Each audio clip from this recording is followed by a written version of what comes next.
I'm really excited to close out this last session. Hopefully you all have gotten a lot out of today with Anjali Menon, who is at McKinsey, and I will let you talk about yourself a little bit, but really excited to talk about, the latest findings from the 2023 Women in the Workplace. So before we get started, just can you tell us a little bit about yourself and your role and your work here? Yeah, happy to. Thanks so much, Lisa. And first off, it's wonderful to be here with all of you. Even just sitting in on one of the sessions before this, it's actually quite energizing to see leaders from different spheres coming together and collaborating and committing to change here. So that's just wonderful. And we're so appreciative of the chance to talk about our latest research on women in the workplace and tangible actions that we can all take from those insights. So the quick bio on me, so I and why this all matters to me, just a little bit of is I am the daughter of Indian immigrants. I grew up in the Bay Area and came out not too far from here, Princeton, to study economics. And that's really where my love and passion for wanting to drive equity and more equitable society generated from. I joined McKinsey as a consultant about 8 years ago in our healthcare practice. And it's been a long journey of learning and a lot of fun and insights. And today, one of the things I spend most of my time in my role is actually working with healthcare innovators, particular pharmaceutical companies, and how do we bring different types of innovations in medicine to communities in a way that really drives equitable health outcomes. And the truth of the matter is equity requires diversity. And for us to have impact in diverse communities, you need diverse workplaces. And it all sort of led me on this journey of really finding a way to do that and be a champion for that at McKinsey. So we're really proud of the research and we're really energized by it. And I'm happy to chat more about it with all of you today. Awesome. Thank you. We're excited to have you here.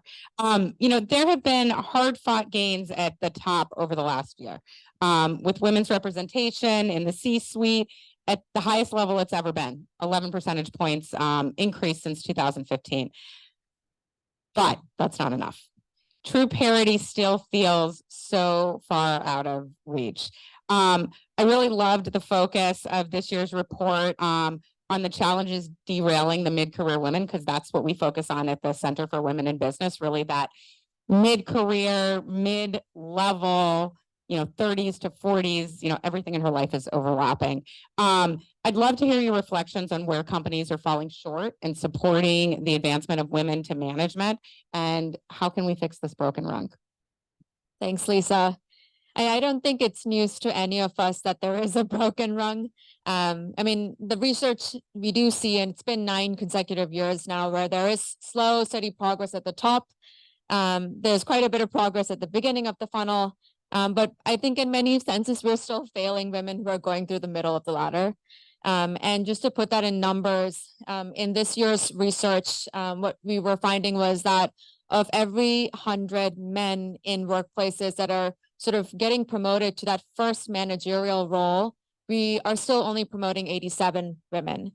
And then if you actually cut that and you looked at women of color, it's much worse. And in fact, Black women have the hardest uphill battle here, where it's nearly half of those of men who are getting promoted to managerial posts that we see Black women getting the same degree of promotion. And that tied with, there was a bit of a discussion in the last session also on the big quit, the great breakup. We're still seeing that happen, especially women who have reached director positions going to those senior levels, choosing to leave at higher rates than their men counterparts are. So the broken rung is very much alive and is in fact in some senses expanding. And as we think about really what it will take to start to close that gap, there really are, I think, a number of structural and subtle biases that we'll have to start to tackle more consistently. And what I think, and just to name a few of those biases, none of which will be a surprise to all of you, the sense that There are misconceptions around how ambitious women are and whether they want promotions and whether they want slower progression, so forth. There are still biases in how we view promotions and what evidence base that we look for in men versus women, the sense that men can get promoted in many senses based on their potential to succeed. For women, there's still an expectation of a track record of success. And just the fact that we don't even have role models in many senses. And I think one example in the report that really stood out to me was that if you are a Latina woman in the workplace, only 1% of CEOs, C-suite leaders in this country are Latina women. And so how can you expect to have that sort of role modeling and those sort of real talk conversations of what it takes to get to the top? So just to directly answer, what do we do about this? I think there's... Hold that question for 1 second, because I'm scared that we're not... You can't hear the audio. Can you hear the audio? You still can't hear audio? Can you hear audio? Give me a thumbs up if you can hear audio. They're thumbs up, so it seems like it's fine. Okay, just checking. It's good. This computer's not working. Okay, thank you. Sorry. Yeah, no worries. And we got lots of loves too. Yeah. So all good. Okay, I'm sorry. I did not mean to bust your thought. No, it's important to see people here. But maybe just to quickly on your point on sort of like what we tangibly do about this. I think there's a deep belief that you need to be tracking these things to even know if you have the problem. And I think many companies still are not tracking these types of outcomes at the granularity required. So that means tracking it by gender, by race, ethnicity, by other forms of identity. And then also not tracking simply like recruitment, retention, attrition, tracking other indicators of what it means to be thriving, succeeding in the workplace, participation in developmental offerings, history of performance ratings, and so forth. And those then become, I think, the evidence base off which you can start to actually design the programs that make the most sense for women in your workplace. And I mean, there are a number of examples I could provide you in like in the context of my work at McKinsey, where I feel like some of those have worked and some of them have not. And it's very much a process of learning, but starts with knowing. I think that's critical. I'm going back to this computer. I'm trying to see, do I have any interns in here? They said they can't hear. Oh, it's an old one. Thank you. Sorry. Okay. Lisa, we can hear you. You can. Okay. I didn't want to come on audio, but we can hear you. Okay. Nope. I appreciate it. You know, I was freaking out. Nope. We're here. We can hear you. Okay. Okay. Can you monitor this for me? Thanks. Because this one's not working and I'm too scared to put it on. So we talked a little bit about performance versus potential, right? And then we talked a lot about this with flexibility in the workforce, and is that going to end up hurting women more than helping them going forward because of proximity bias, et cetera. We talked about that a lot today. And, you know, in your report, flexibility is front and center. And one of the myths that you all debunked was the notion that women are somehow less ambitious. Mm-hmm.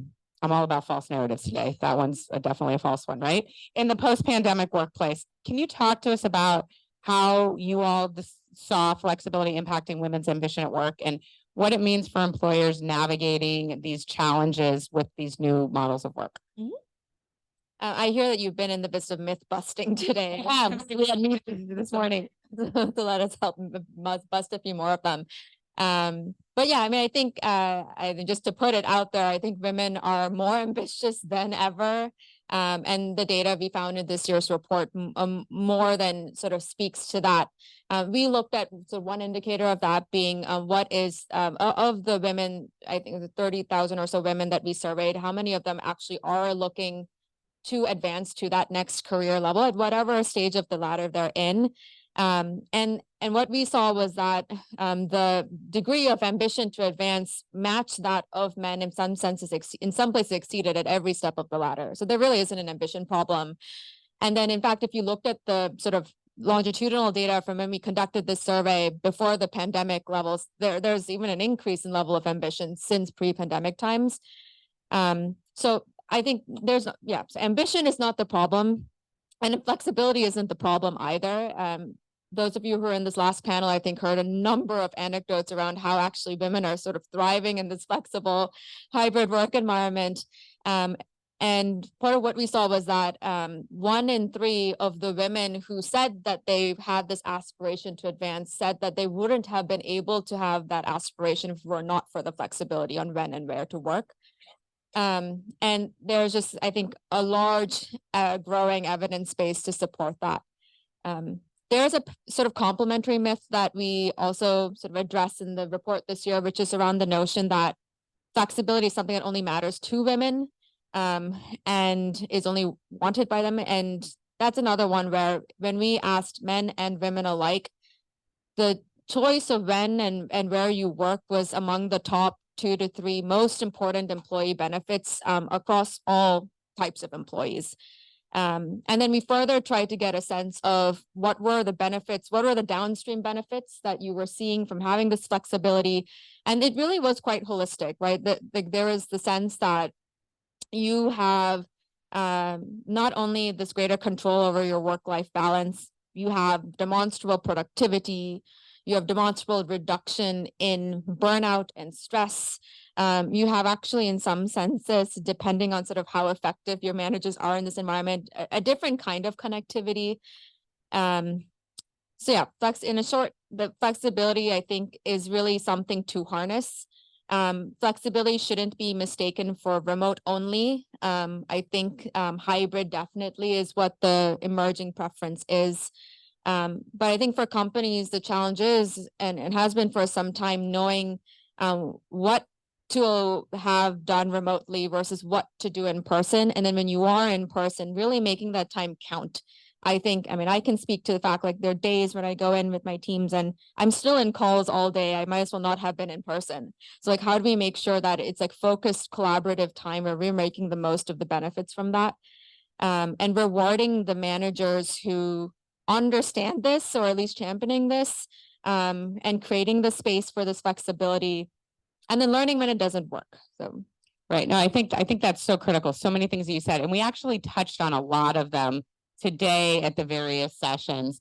One of which was that there's a role of men that's required in this, not just as leaders, but as users of those flexible policies. Because if those policies are only used by women, it's like the tree that fell in the forest and they end up, you know, and they're not practiced, then they might as well not even exist. And so that's really critical. And that men actually want to take advantage of these as well. And the downstream effects of that, you know, we talked about this in our last panel as well, at home, is now he's able to share, not help, share in the household responsibilities, which then helps the woman become, I'm talking about a 2-couple heterosexual couple, right? But say he's married to another guy, it helps the guy, you know, more as well. And there isn't that dominant person at home. It allows that other person to be more productive and satisfied in their paid work as well.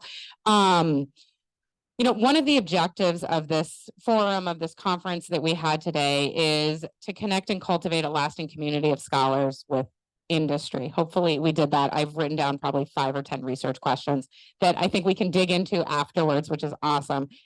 Really, that are committed to advancing women in the workplace. And how do you hope the workplace will evolve over the next 5 years? Where do you see the biggest opportunity for, you know, this kind of collaborative environment to really catalyze change? Thanks, Lisa. I'm also kind of curious of everyone else's responses to this question based on the day of SIP conversation. But maybe just a couple quick reflections from my end. I mean, I think the journey here is still long and there's a lot of progress to make to get to a sense of parity, but a lot can happen in 5 years. And part of our hope with creating this sort of longitudinal evidence base is that their facts are on the table. And so that when you're having conversations with your organizations, it's like one step easier to not have to be justifying the case for caring about this. The business case is quite clear. It's really about action at this point. And I think there are a few things that I hope would start to look a bit different in 5 years.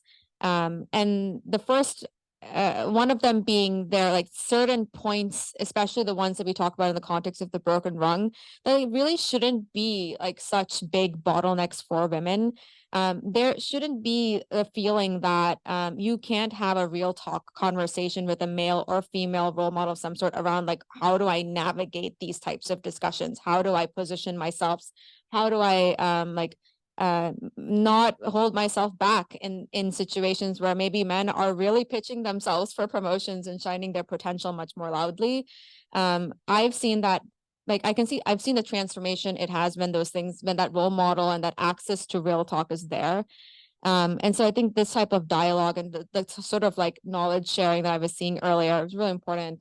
I hope that like companies are actually tracking this. There really is no excuse for not knowing that. It's great to see these reports in aggregate, but really the story does differ from one profession and industry to the next.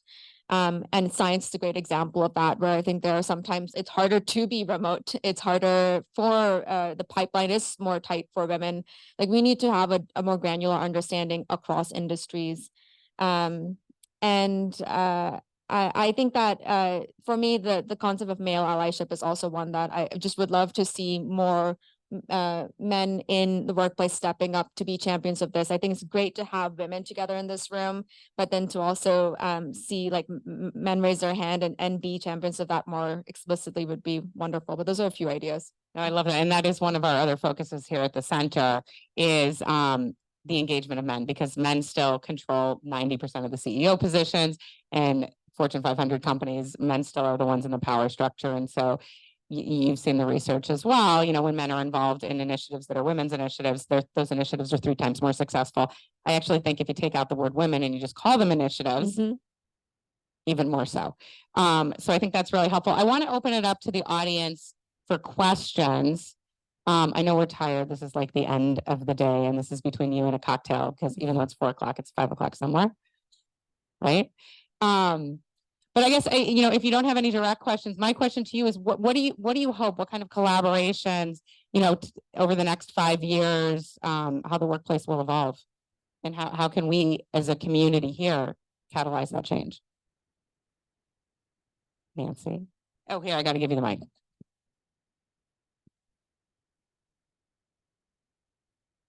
Thanks. One of the things that has been characteristic of my work, so I may as well bring this into the conversation. That's why you're here. Yes, thank you. That too often when we think about this array of issues that have to do with career outcomes and opportunities for men versus women and others, we still think about it as things that are happening against women, as opposed to all the things that are happening for men. And until companies are focused on the extent to which that is the dynamics that are underway, there won't be as much change as we need. I love that. Yeah, I think that is so important. And it's also not binary, right? And what are the structures and systems and organizations existence, and how you know, another colleague of ours, Deepa Purushothaman, wrote this book, The First, the Few, the Only, and in there she talks about this example of, I can't remember if it was a friend or a colleague, who was a shorter woman and was talking about how airplanes are designed. And every time she puts her bag overhead, she was always scared that, you know, the bin was gonna open up and fall on her kids, or that she had to ask somebody to help her, or she had to stand on a seat, which meant she couldn't wear a dress or a skirt to get on the plane, and all these things. And then when she looked into it, women weren't involved in designing the airplane, right? So I think the kicker to what you're saying, Nancy, is, again, when more women are involved in leadership, when more people who have different lived experiences are involved in these designs and these decisions, that's the only way that we can actually stop looking at what's hurting her and what's helping him, because now we're all doing it together. Oh, I gotta get up. Thank you. When I was listening to you talk about the study, I was curious about what level of research you did into tech. And because we were talking about in the last session, you know, the training of hard skills versus soft skills, and, you know, the hard skills you can learn. But when we're talking about the evolution, is there any like research being done right now on the inclusion of artificial intelligence and considering the gender bias in artificial intelligence? And then also considering the fact that there are less women in tech, and, you know, ensuring that women can keep up with, you know, with less tech skills, can keep up with the changing environment. I think I'll also open up to anyone who's explicitly looked at this, but I can say one thing that I have seen is, even if you put into a chat GPT type of thing of like, what are solutions to help women in the workplace, it would seem as if the results are sort of like said from the perspective of a man. I think the empathy or the understanding of lived experience is something that, like, you know, is a great example of how there may be a gap, just where it's generating information from. But it's not something that the report this year actively looks into, but I think it's an excellent topic to dive into in the future ones. But I'd open it up to anyone else who might have actually sort of looked into that in more detail. I'll just piggyback on what she said. Sorry, I don't know your name, but hi Sarah. So in regards to tech, so I am an engineer by trade, but if you're in the manufacturing floor or if you're a scientist, hybrid does not work because many manufacturing sites actually run 24 hours. I'm not sure if you were talking about like computer science tech, but one thing I did want to ask is in regards to, did the report say anything in regards to ageism? Because I think there is definitely a bias at women at all ages, but particularly at entry level, and then also when women are over 45 years old. So can you speak to that, please? And thank you, Lisa. I love that question. One of the things that we looked into were sort of the lived everyday experiences in the workplace, and we did in the context of microaggressions, but honestly, that's an umbrella term that includes many things including perceptions based on age in both ends of the spectrum. One of the things that was interesting is, I think the short answer is yes, ageism is something that is happening in the workplace. Interestingly, what we did look at was the extent to which some of these, microaggressions or othering happens across women of different backgrounds. And what we found was that the sort of negative impacts from being like your skill level being misperceived because of these types of attributes, highly accentuated among women of color. And then we looked at sort of the rates of attrition and burnout as a result. And I think that women of color sometimes even feel the mental stress of being misperceived, their skills being misperceived to a greater degree. Once again, I think I would be curious to see across different industries the extent to which this is happening, especially in the more technical ones. But I think what we find is that the correlation between those behaviors and the sort of outcomes we see of women across especially in those sort of mid-career rungs where you're actually trying to demonstrate a different kind of set of skills even is quite acute. So I thought it was interesting. Yeah, I think we have time for one more. You're the last one. Hold on, you can't talk though till I give you the mic. That's okay.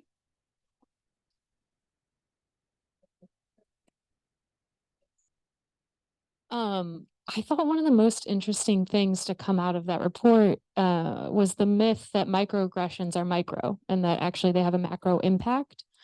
And I was curious if you had any insight on how that might be changing in the hybrid landscape, and if microaggressions are actually sort of taking on a different form, what that might look like. And then also, and I think this might be outside of the scope of the report, if there is economic data or economic impact of microaggressions and the way that that is affecting women to leave the workplace and how that is costing companies money. I can speak more towards the former. Curious if others can speak more to in terms of the data on the latter. The macro, what we're finding in terms of the macro impact here is, I'll give an example. I mean, so I think that one of the things in the workplace that I have seen personally is a behavior, or two things. Is one, I like sort of two behaviors that I think are sort of quite toxic. One, men taking credit for what women have done. And two, being women being perceived as more junior to the point that they couldn't have like done this on their own. And especially in a team-based work environment that like we often find ourselves in, that can be quite dampening. And when you're in a remote environment, I actually feel it kind of depends honestly on the type of leader that you are working with, because if you have the leader that recognizes, there are some types of leaders that what you may find is that employees start receding, maybe off camera, they don't talk as much, etc. And in a remote environment, I actually think you disappear a bit more if you start to do those things.